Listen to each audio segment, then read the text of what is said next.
Yes, yes, and we are live. And Yay. hello. This is Patrick Dankwa from the Raw to Real podcast. I want to thank everyone for joining us today. Here on the Raw to Real podcast, what we do is we talk about human design, raising your level of consciousness. Oftentimes, we talk about the journey that we take through life, the challenges that we face and that we overcome, because we believe that there's so much growth and empowerment by facing your challenges and overcoming them. Oftentimes, we have guests come on to share their stories, how they've grown, and how they're sharing their active services with others to empower them and to help them grow. And today, I have Katherine Wehler joining us today. So, Katherine, how are you? Hi, I'm doing great. I had a really good day actually. So, Thank you. yeah, living the dream, man. I was like, I'm so stoked to do this podcast. I love it. I Yeah, love I it. just really liked your energy when we connected the last time. So, I'm thrilled to be here. Well, thank you. Thank you. I'm glad to have you here too. Yeah. And I have like a laundry list. I try not to do this, Catherine, but I have like a list of things. hmm I can't talk about all these things. But again, as I know, it's like allowing the energy to flow where it's meant to flow. Yeah. But again, I really appreciate you here on the podcast today. And, I want to introduce you. Catherine and I, like you said, we had an opportunity to chat a little bit before we met briefly. And she is a new paradigm and business soul coach, which I love. And she's really creating, and she coined this term, which I really like to hear, creating your heaven on earth, right? Because she believes that every single one of us has the ability to follow our soul's highest calling during this lifetime. But it's about following your divine signs and listening to the signs within. And, she guides her clients to really determining what rediscovery looks like. What the rediscovery looks like for them, but also reminding them that we all have this calling, and we connect with our calling. We can tap into our unique gifts and we can share them with others and the world. So, Katherine, thank you again. That's it, Katherine. Katherine, thank you. Thank I'll be Kathleen. Thank you. No, it's always so cool, when I go on these podcasts, it's always so cool to hear that reflected back. Yes. Because I think because you're a sixth line too, right? Yes. So you get it. It's kind of weird to be like, wow, I've been on this whole journey to get to this point, and this is what I've created, and this is what I've built, and it's always surreal to hear it reflected back versus just like me saying it.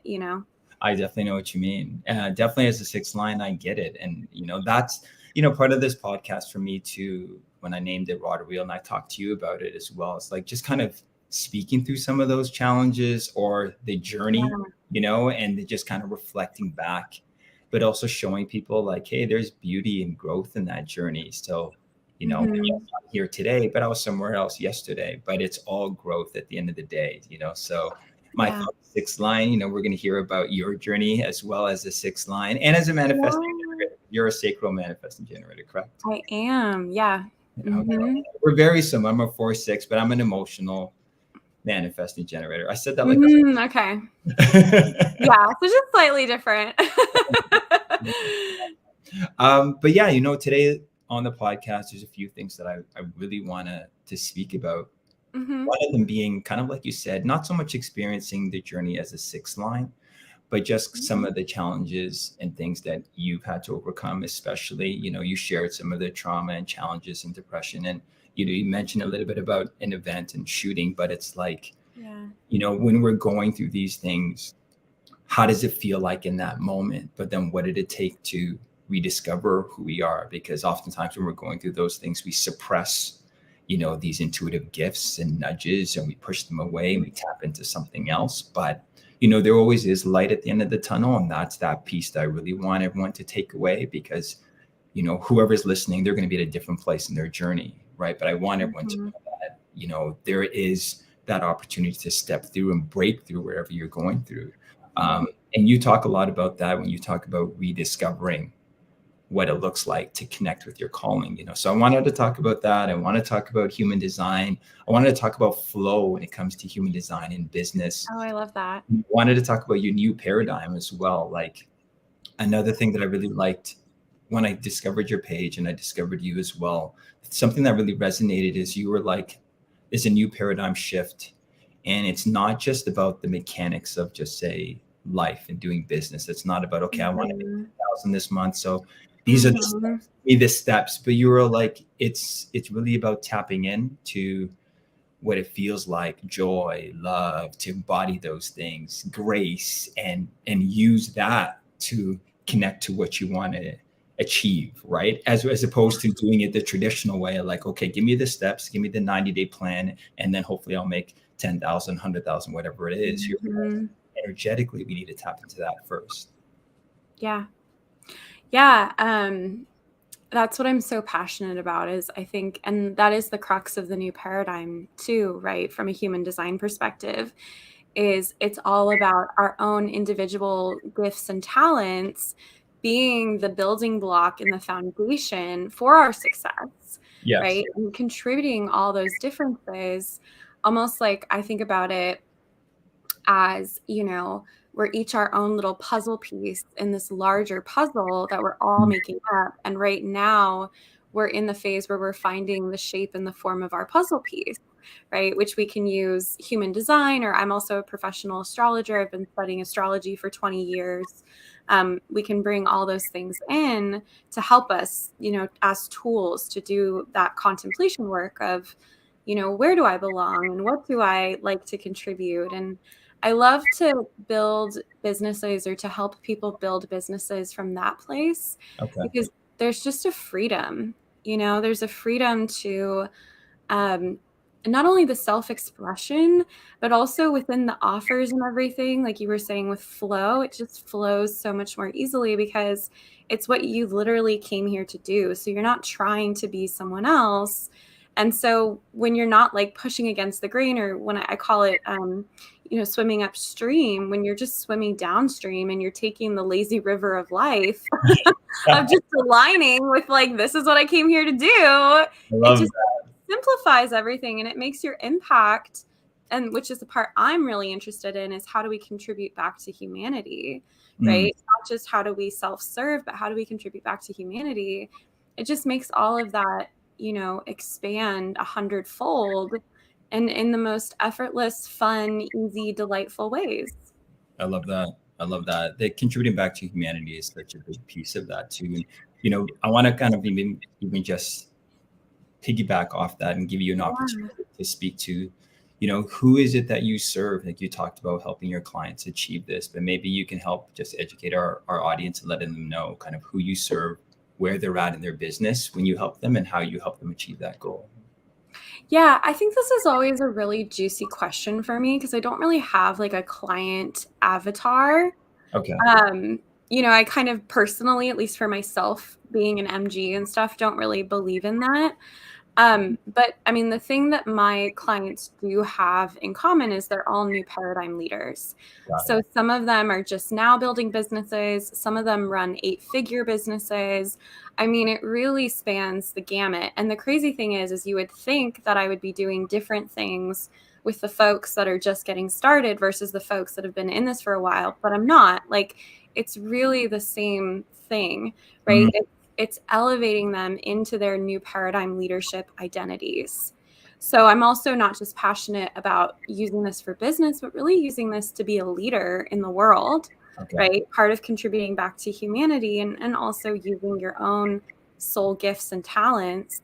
But yeah, I mean, that's what all of my clients have in common, is that they see themselves as a leader in the world, or in their community, or in their families, right? And they're willing to explore and excited to explore all the different ways that they can further express themselves more authentically, more really, and release all those layers of what's not them, and specifically in their business, release anything that's not them, and only focus on the things that feel the most natural.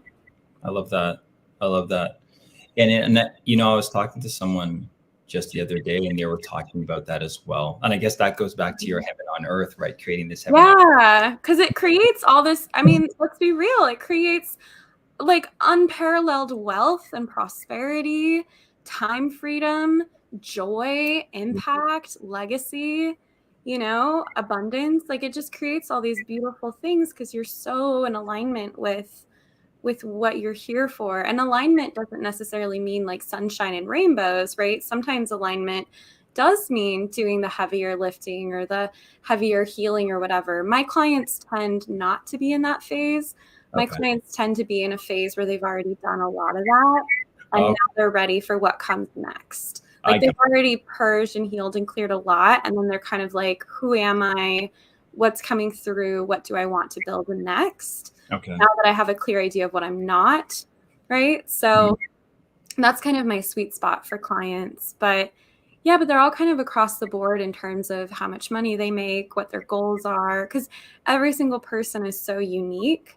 But, I'm a right angle cross of service. So I literally am like the heaven on earth carnation cross. Like that's literally like I'm here, like, my codes are joy and bliss. And I have a conscious and unconscious 14 gate. So prosperity and wealth. And, so it's like, that's what I'm here to bring, simplicity, right?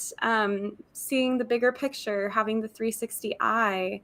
So I think like I'm really in a fortunate position because I kind of see myself as an orchestrator or as quality control for the universe. I love that. That someone who, of course, my clients have the free will that they decide to work with me. But once you step into my space, it's really about quantum aligning to, what that highest and greatest potential is. And that can look like all sorts of things for people. Absolutely. No, I love that. I love the way you said that, orchestrating and conducting almost. Now, I want to ask you about signs and synchronicities. And I know you talk a little bit about that even in your bio. And this question comes up a lot. I hear people say it. And some people throw it out a lot. They say signs, symbols, and synchronicities. But I also wanted to hear how you help clients discover that, or maybe notice those things. I want to say maybe that's a better word, just to kind of see like what are the signs, symbols, and synchronicities, and how do I begin to pay attention to those? And this is more so for like the client that's a little bit novice to it and hasn't been doing it for some time. How would you express to them ways that they can begin to notice these signs, symbols, and synchronicities so they can start to align with their higher self?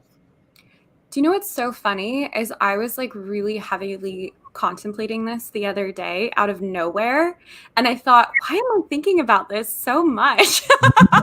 And now I'm realizing, it's because I was here to answer this question. There we go. What a divine sign, right? Let's hear it. Yeah. I mean, and it really comes from desire. I think we're way overthinking, again, me going back to simplicity and hitting the easy button. I think we way overthink the whole divine signs and synchronicities. I mean, the universe is always trying to give us divine signs and synchronicities. Whether you believe in spirit guides or God or whatever, higher self, like there are forces at work that want to align you to your highest path and are constantly trying to kick and shove you in that direction, right? Sometimes gently and sometimes not so gently. Oh my goodness. But I think for us as humans, and from a very like human perspective, but also like intertwined with a soul perspective, it comes down to desire, and for every single person, regardless of human design, astrology, whatever, we all have these innate desires. And I think so much of society and so much of our conditioning has been in suppressing desire. Right? So I think like that's the first place to pay attention to is what is it that you are genuinely desiring, and this is where I look at like the business mechanics with my clients, because if they're saying, well, I genuinely desire more time freedom, and they're off, doing 15-hour days, then they're not aligning with what their actual desire is. Right, exactly. Right? So I think that's step one. I think step two is in realizing that subconsciously we're going to pay attention to the things that we want to pay attention to. So if you are manifesting a specific person, or you're really focused on, manifesting, I don't know, like a specific money goal or anything like that, the universe is going to support that. It's going to send you signs that say, hey, like here is, the support for it. And I really like to say the true divine sign is how you react, how you viscerally react to the quote unquote divine sign in front of you. Right. Because that connects into the human design piece, Of course. is how is the body responding? Yes. Right? Because that is our greatest intelligence from a human design perspective. So I think like that's the really juicy place, is even if you're manifesting a specific person or something and you see a divine sign, like, does your body get excited? Does it get frustrated? Does it get nervous? Right? And then that's the true place where you can really pay attention and kind of massage out all the details of why that might be. That is eventually going to lead you to manifesting whatever that thing is that you're, wanting this divine sign for. Yes. I love that. I love that, Catherine.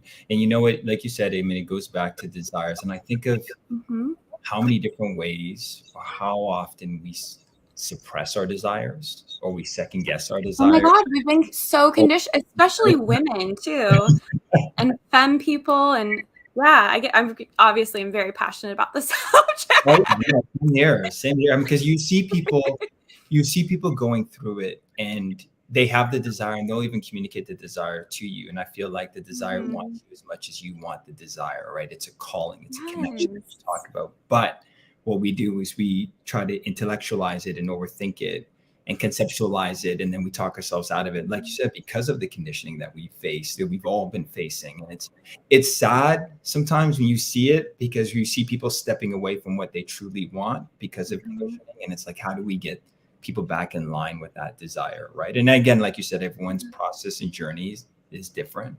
But when I see that, it hurts the soul sometimes. Absolutely. And I think like that's the thing, it is soul crushing. Yeah. And I think, as an MG and as a fellow MG, that's part of what we're here to do, is we're here to be the example of everything, right? That you can do it all, and you don't have to box yourself in or limit yourself, right? You can do something that's never been done before.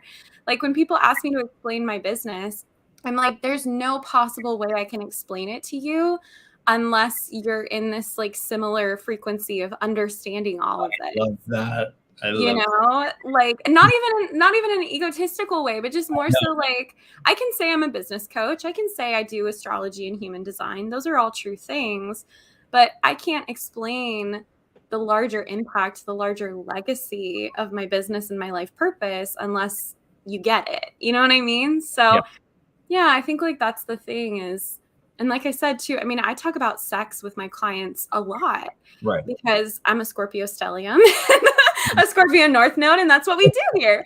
But also, and an Aries and all of it. I have a lot of it. But it's like, but that's part of it, like that we have, like, I think sex is a great example of something that we just do purely for pleasure and for no other reason than if you're trying to have a baby, but it's something that humans and animals engage in for pleasure. right. And I think it's so great to pay attention to that, because like that is the nature of desire. And what if we treated everything else, or what if we approached everything else from that same aspect of, I don't need to rationalize or quantify why I want this. I just know that I want it. And so, I'm going to make it happen, right? I'm going to call it in or bring it in. So I think like that's a really juicy place to explore the divine signs and the synchronicities and all of the, like, again, just this symphony of things that are coming in to support you and support your desires, is from that place of just that true, like, for lack of a better word, carnal desire of, I want this, right? And I don't need to explain why I want it. I just know that if I want it, there's something there, right? Yes. There's something that's aligned, or there's something that's pulling me towards this higher place that I'm meant to be. 100%. Wow, I love the way you put that. I like the comparison to that sexual energy as well, because then when you look at it through that lens, it simplifies it to really understand it. Sorry, my cats are tearing up the floor here. Yeah, I think understand it, right? So yeah. What were you saying? Oh no, I was just gonna say that's why I like to use sex as eating too. Like food can be like that also, Yeah. but I like to use sex as an example. One, because it's taboo and I love shocking people, and two, because you don't get to hear it very often. And again, and I think especially as women, or especially as femme identifying folks, it's really empowering to be able to talk about it because hello, like our sacral chakra is like directly connected to wealth, like, and power. You know what I mean? Like there's so much juicy stuff there. I love that. You I know, love it. but even just the mechanics of desire, it's like sex is one of those places where you can actually really feel that tangibly in your body, and you're aware of it in your body in a way that you might not be if you're trying to make like a business decision or Yes. plan a move or do something like that. So it's a great place to pay attention to where am I actually listening and where am I actually honoring my desire and where am I suppressing it or where am I trying to over intellectualize it and overthink about it and getting lost. Yeah, I absolutely love that because I feel like we could work back from there. Like for those that are like, well, I'm Yeah. not sure what I desire. I'm like, well, how Right. does you said, how does it feel when you desire something to eat or when you have this sexual intimacy or you want, you're craving sex? Like, how does that feel? Because Exactly. that's something everyone can tune into for the most part, right? And then you can use that almost as a benchmark, like, oh, okay, that's what it feels like to just have that desire and not try to overthink it and think through it or prevent myself from doing it. No, I love that, Catherine. And when I look back, even at some of my journey, as we talk about intuition, and then you talk about desire and what the soul wants. As a segue, like one of the reasons I noticed that I had a challenge with connecting with my desire is when I was completely like derailed and off, right? And you talk about Yeah. suppressing your instincts and desires. And for me, what it looked like was, self-medicating through an addiction, which I had for a very long time, but in the moment of it, I felt like life couldn't get any better. Like I felt like this was great. I'm enjoying myself. I'm surrounding myself with people who are doing something similar. And this is what we're doing to express or connect or release, not realizing like how damaging it was at the time. Because when you talk about intuition and desire, totally disconnected from what my true desires were. And I was connected to this material thing. Like it was all about money, drugs, and everything external. And it completely ignored my internal cues, my nudges. And there were, when you talked about the universe will give you that earthquake, there were earthquakes, yeah, but I was swimming upstream, I was running through walls, I was falling down stairs, but didn't see it, and the piece that I wanted you to speak to is, for me at the time, it seemed okay. As it got worse, I realized it's not where I wanted to be because it started to dark side to it. And then it was like, how do I get back to where I want to? And I still wasn't sure, but I know that, my soul was constantly rooting for me, like, hey, we're going to get through this. You just can't see it yet, but like, I got you. I got your back. I'm just going to continue to pull you through. Just stay with me if you can. But I do want to talk about, how that looks and maybe even how that looked for me from your experience, because I know that by indulging in a certain activity, I suppressed a lot of the things that would make me great. But when I did step out of it, I'm using all those things, like even hence the podcast, I'm using all those things to talk about, hey, when you step through them, you notice your gifts. And when you notice your gifts, you become empowered. And then you talked about helping the collective. Like for me, it's like, how do we use that to help more people? Right. So that was kind of my journey through it. But I know you talk about a little bit about anxiety and depression, and you mentioned even a shooting and an event, but I'm curious as to when you were going through those things, how did suppression of your gifts look? And then what helped you kind of get through the other side of it? Yeah, great question. Well, I think the thing to understand about me fundamentally, and I hope this helps anyone who probably is in the same position, I've had these gifts my whole life. Yeah.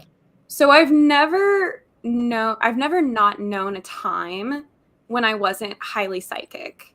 Like I've never not known a time when I wasn't highly intuitive and speaking light language and stuff, even if I didn't understand it and have words for it. Like I, have had prophetic dreams and everything my entire life.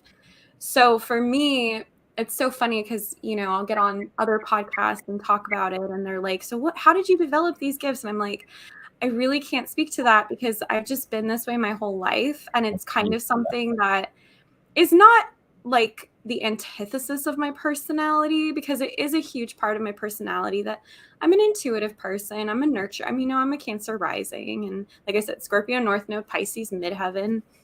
But it's like I'm also a really fun person, and I'm also someone who for the longest time was pursuing acting professionally and just really enjoys like that fun, very earthy sort of life, right? So I'm not a spiritual seeker. So I think that is really important to understand when it comes to me, as this is something my whole life that has been knocking at my door.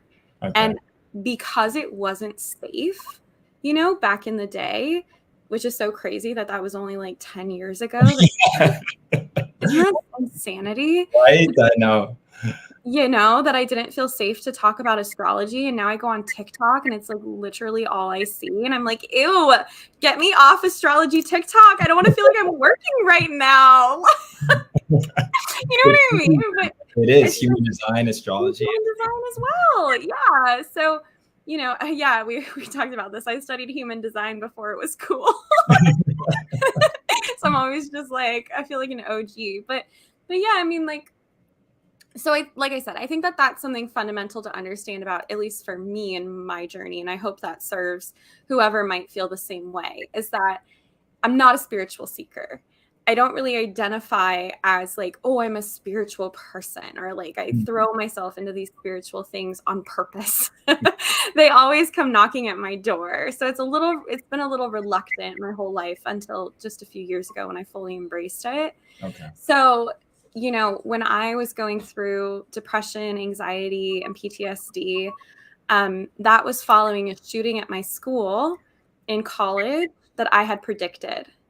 And I had been trying to tell people for weeks that something didn't feel right. I was calling my parents, like just really freaked out. Like I used to work in a theater and I would freak out because the doors would be completely open. And I thought, God, this is a site where an active shooting would happen. And then when it happened, I just had this moment of like, why do I prophesize these things, but no one listens to me? It was very like Cassandra wounding, which I had on a smaller level my whole life, especially being a 6 and no one really listening to me until, I reached like 25. So I think like that was a huge piece of it. And so, I was supposed to be walking home that day, which means that I would have been right in the line of fire. Wow. And I looked exactly like the women that he was targeting, because it was a very sexist and racially motivated attack. Okay. And on the sexist side, he was targeting like white blonde women in sororities, which I wasn't in a sorority, but I could have looked like I was. And so, not only was it terrifying and shocking and traumatizing on that very human level, but on that soul level, it was really difficult for me, because I was like, I tried to tell people and nobody listened. And why do I have these dreams, or why do I have these visions if no one's even going to fucking listen to me? I hope I can swear. No, you can swear all you want. It's emotion. Let it out. Yeah. I'm the swearing queen. People go on my podcast and they're like, can I swear? And I'm like, it's like you don't even know me. Yeah, like fucking say whatever you want. So say whatever you want. Feel free. Yeah, exactly. So yeah. So anyways, I mean, following the shooting, feeling like it should have been me, and why wasn't it me? And, and why does no one listen to me when I say these things? And me being the mom friend, right? The Cancer rising, I'm taking care of everyone else. And I remember going to this therapist for my friend, because my friend was having like suicidal thoughts. And the therapist looked at me and she's like, what are you doing for you? And I'm like, I'm fine. Everything's fine. I'm taking care of my community. I'm fine. Right. And then at night, I was similar to you. I was using drugs, sex, alcohol to self-medicate and numb myself from all of this. So my like fun party life turned into a very scary party life very quickly. And I just had a come to Jesus moment where it was one night where it was right towards the end of graduation. And it had been about 2 years since the shooting, and I was just at the height of my depression and anxiety and PTSD. And I didn't have words for that because, again, we weren't talking about any of these things Of back course. then. And I had been really suppressing and running away from my spiritual gifts because I was so mad. I was like, guides, why would you communicate with me if no one's going to listen to me? And it was just so Mhm. frustrating. So I was like, leave me alone. I want to be normal. I don't want to hear voices. Oh my God. Yes. So I was standing on a balcony and I was about to take my own life. And I heard quite literally the voice of God. To this day, I'm like, I don't know what spirit that was, but it was this loud, rumbling, masculine voice Right. that said, it's not your time yet. You're here to do big things. Mm. And it stunned me enough that in that moment, my friends were able to pull me off the ledge and take me inside. Oh, wow. And in that moment, I was like, I have to change. I can't keep living life this way. And the next day was the start, to all my healing. Wow. So for me, it really came from a place of feeling really disillusioned and feeling really angry at the world Okay. and things happening in the world and feeling like I had no control. And then through my healing, and I hope this helps whoever is listening, through my healing, I found, things do happen for a reason, even traumatic things, Yes. right? And it doesn't mean that they're good. It doesn't mean that we like them. It doesn't mean that they don't traumatize us, but it just means that there is a greater divine plan to all of this. And if we can simply surrender to that, that's truly being an unconditional love, right? Mm. An unconditional surrender and acceptance of our our very human experience, right? Yes, we're souls, but we're also very human Yes, we are. and experiencing all the highs and lows and in-betweens of being a human. And Yes. so what really brought me back to my soul was my humanity. Mm. And that continues to be for me personally, because I'm a Taurus South node and a Scorpio North node, that continues to be the cycle over and over again. Is it's through these very human experiences that the soul side or the spiritual side just kind of finds me, Mm. and I remember being in this forced position of my roommate had kicked me out and everything, and just such a long story, but basically I was really upset. I was broke as fuck. I had no money. I was on the side of the road in Austin, Texas with no gas in my car. I'd run out of gas. And I just remember banging my head on the steering wheel and screaming, literally anyone, someone, anyone, help me. And I kid you not. I kid you not. The next day, my guides started waking me up with messages once again, the same way they'd done since I was a little girl. And it was instantly just so beautiful and so loving.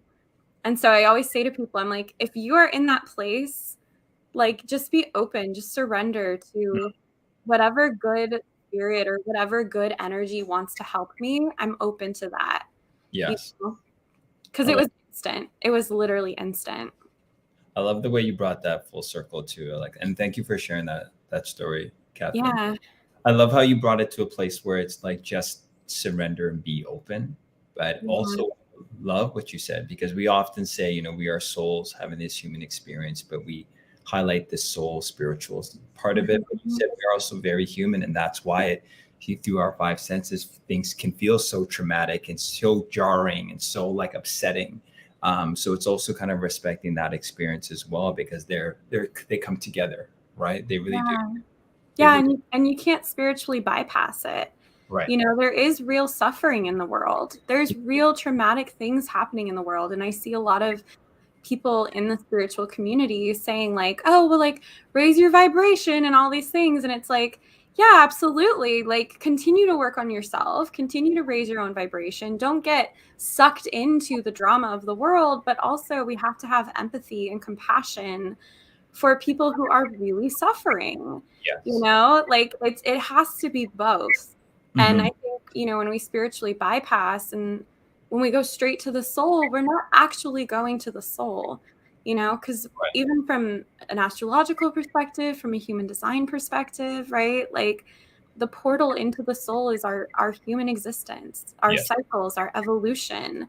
So when you're just going straight to the soul, you're missing out on the actual ascension process, which is descension. Right. Yes. I love it. I love it. Now I want to switch gears for listeners, because I do want to talk to her, because you talk about, she just mentioned human design, right? Mm-hmm. And as she mentioned earlier, she's a 4/6 sacral manifesting generator. But I wanted to speak to human design, not so much about the profile, or maybe you could talk about the aura as well. But I wanted to talk about two things, because I had a client, and I want to hear your perspective. I had a client saying, like, we know that, the strategy is to respond, and they have to pay attention to their sacral. Like you said, they're very visceral cues, right? Yeah. That was the one thing, is like, how do I know what to respond to? So I wanted to hear your thoughts on that. But generally, I also wanted to hear how you believe human design allows you to have, and astrology, right? I want you to answer it however you feel, but how, when you connect with it, it allows you to have more flow in your life. Because I feel like, and we talked about it a little bit earlier, we touched on it, but I feel like we're all seeking flow and this light and grace. But again, through conditioning, what we've always been taught, we are doing things that don't align with that, but we think that this is the way to success and true happiness. So we continue to do those things. But ultimately, everyone wants flow and grace and to achieve the same results. So I wanted to get your perspective on how human design or astrology allows for more flow and grace. I love that. Well, I think the thing that is fundamentally misunderstood about these systems is that they are rigid systems, which could not be further from the truth. These are both systems that are built to help us contemplate our entire evolution. So just because you're like an Aries sun, for instance, right? That's my sun. I'm a Libra moon. Doesn't mean that I'm not going to explore what it's like to be a Virgo moon, or what it's like to be a Taurus sun, right? And in fact, in astrology, with your progressions, you will explore those things at some point. So I always think it's really incorrect, and it really makes me upset. It genuinely makes me angry and frustrated, right? My self-theme. It genuinely makes me frustrated when people use these systems to further box themselves in, because these are liberating systems. Well said. Right. And the joke in human design is listen to your own strategy and authority. When in doubt, listen to your own strategy and authority. And when in doubt, throw it all out and just listen to yourself. So I get very frustrated when I see these boiled down to, oh, you're a this, and so you're a this. Yes. Especially with energy type too. I feel like, it's helpful, right? I get it. I get why people on Instagram are like, oh, projectors and reflectors and everything. But there's so much more nuance to human design, as you know, than just your energy type or even just your profile. That it's like boiling it down to these like very big things that you share with millions of other people is not super helpful. I think it's a good like gateway into the systems, but I don't find it helpful in terms of, again, I see a lot of people saying, well, I'm a projector and therefore I can't do this. And there's no part of human design that says you can't do anything. And Ra himself would be the first to say that, right? And did many, many, many times. This is not a system about can't. So, I think like that's the really important thing to understand when it comes to using both of these systems to work with flow, is that these are contemplation evolutionary systems, right? These are pathways into the ascension process or into the enlightenment process. Yes. Right? Each is grounded in traditional systems, right? Astrology is obviously a part of human design, the I Ching, all these things. So I think it's really important to understand that there's a complexity to these systems, and which is why it's great to work with a coach or a certified reader or someone who has really studied this. Right. and not just, go off and do it on your own unless you're super passionate about that rabbit hole and willing to look at the whole picture. Right. But I think also, like, there's just something really juicy about them that I think the majority of the world is missing out on right now, because they're just kind of distracted by the shininess of labeling ourselves further. Okay. Right? So I think the best way to work with these systems for flow is, I love to work with the gates. I think the gates in human design, as well as the profile, are the juiciest part of human design. My personal favorite part of human design. Okay. Especially, if you're new to it, starting with your incarnation cross gates. I think that there's just so much wisdom to be gained from the gates. I actually personally like to listen to the gene keys when it comes to going through the contemplation of the gates. Okay. Because the gene keys are the human design gates. So I think that's a really fun way to do it, because they're like 15, 20-minute audios, and they ask a lot of really thought-provoking, soul-provoking questions that I think helps us untangle a lot of that conditioning and untangle a lot of things and frees us to new and different ways of looking at things, right? Or solidifies things that we've always known about ourselves, but that we didn't have concrete evidence or proof, right? So I think that's the biggest way we can work with the flow. And I think also honoring your own design, right? Honoring that, I'm, again, not saying I can't do this because I'm a manifesting generator, but more so, projectors are a great example, right? Projectors are here to literally lead the new paradigm.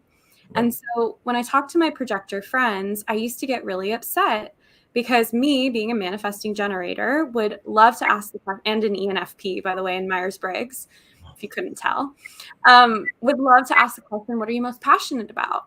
Right? Like, what in your work are you most passionate, specifically work, right? Okay. And my projector friends, they would answer and say, well, I really love my friends, or I really love my family. And I'm like, no. Like, don't you love your work? And they would be like, no. Like, it's just a paycheck. Like, they're like, no, like, I travel and, all these other things that they much more enjoy, right? Or I think, oh, they're kind of lazy. Like, they don't have the same drive that I do, right? Or why do you get tired after, if my mom is a projector? And I'd be like, why are you so tired? Like, this is fun. Like, what's wrong with you, right? And I think that's the beauty, is when I discovered human design, I made a lot of apologies. I was like, I'm so sorry that I judged you on this. And also, like, one of my best friends, he's a projector. And I was thinking about this the other day, because we're talking about it. And I was like, yeah, like, he's a great example of someone who, like, enjoys things that are not just work. And then for me, as a manifesting generator, that opens me up to a whole new realm, even within my work, of not working so hard, right? Yeah. And just work being a part of life instead of the focus in life. Yes. Right? Yes. So it's like, it's really cool. Like, and I think that's the best way we can flow, is by really honoring what's right for us, not just with the labels, but as an individual, and using these as guidelines to contemplate what's right for us as an individual, and continue to align with what's right for us as an individual, but also really appreciating all the diversity and all the differences that we all bring to the table, right? And how helpful every single one of those is, not just one way of doing things. Yes, well said. Well said, Katherine. I mean, and I'm guilty of that too. I used to do that as a manifesting generator. So as you said it, I was like, oh yeah, that's me. I see a little bit of me. Just where I'm just like, but when I look at projectors now, it really, especially ones that I'm close with, it really forces me to re-examine how I do things, especially in business. So just like you were saying, like, I'm just thinking, there can be more flow, as we talk about flow, to the way I do things, and more ease and more relaxation. But there's a part of me that just wants to go. Yeah, and I think it's honoring that too, right? And especially, like I said, I live with my best friend who's a projector. My mom is I realized this weekend, because I went to go visit my friend in Portland, and he's a projector.